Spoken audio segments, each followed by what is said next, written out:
and welcome to another Selah. And so the last couple of times you saw me, we talked about hard times in life and dealing with difficulties. And so perhaps there is no other Bible character besides Jesus who suffered so much other than Job. Job had everything: a good family, a good name, plenty of wealth. We all know the story of Job. And how Satan went to God to ask for permission to alter Job's good fortune. And so we're going to read about that story. And if you would open with me to Job chapter 1, and let's start reading in verse 1. It says, "In the land of Uz, there lived a man whose name was Job. This man was blameless and upright. He feared God and shunned evil. He had 7 sons and 3 daughters, and he owned 7,000 sheep, 3,000 camels, 500 yoke of oxen, 500 donkeys, and a large number of servants. He was the greatest man among all of the people in the East. His sons used to take turns holding feasts in their homes, and they would invite their 3 sisters to eat and drink with them. When a period of feasting had run its course, Job would send and have them purified. Early in the morning, he would sacrifice a burnt offering for each of them, thinking, perhaps my children would have sinned and cursed God in their hearts. This was Job's regular custom." And so in verse 6, it says, "One day the angels came to present themselves before the Lord, and Satan also came with them. The Lord said to Satan, 'Where have you come from?' Satan answered the Lord, 'From roaming through the earth and going back and forth in it.' Then the Lord said to Satan, 'Have you considered my servant Job? There is no one on earth like him. He is blameless and upright, a man who fears God and shuns evil. Does Job fear God for nothing?' Satan replied, 'Have you not put a hedge around him and his households and everything he has? You have blessed the work of his hands, so that his flocks and herds are spread throughout the land. But stretch out your hand and strike everything he has, and he will surely curse you to your face.' Then the Lord said to Satan, 'Very well then, everything he has is in your hands, but on the man himself do not lay a finger.' Then Satan went out from the presence of the Lord.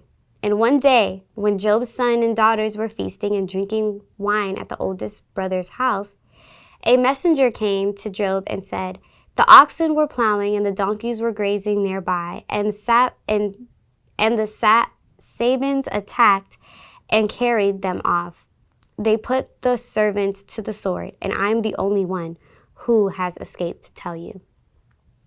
And the further we read, we learn that one by one, things are taken from Job.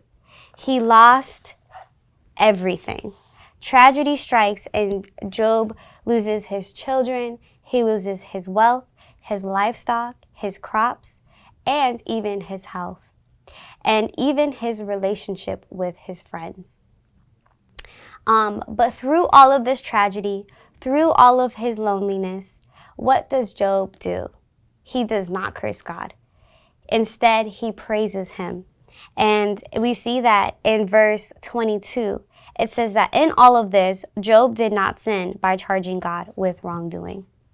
And so if we fast forward through Job chapter 10, verses 1 through 4, which you can read on your own time, we see that Job struggles with his suffering.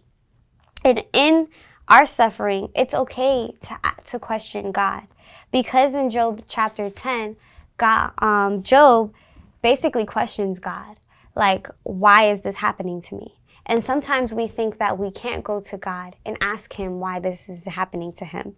But Job teaches us that we can question God. We can go to him. We can give our worries and cares to God.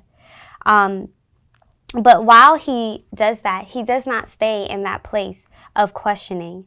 Job eventually repents and is humbled before God. And so I want to encourage you today that when you're in these times of struggle, when you're in these times of suffering, how can you be able to question God, but come out of it in a way that you see God's hand in your life. And so that's all I wanted to leave with you today. And before we get off, I want to read Psalm 23, if you can turn with me there, which says, the Lord is my shepherd, I shall not be in want. He makes me lie down in green pastures, and he leads me beside quiet waters, and he restores my soul. He guides me in the paths of righteousness for his name's sake. Even though I walk through the valley of the shadow of death, I will fear no evil, and your rod and your staff, they comfort me. You prepare a table before me in the presence of my enemies.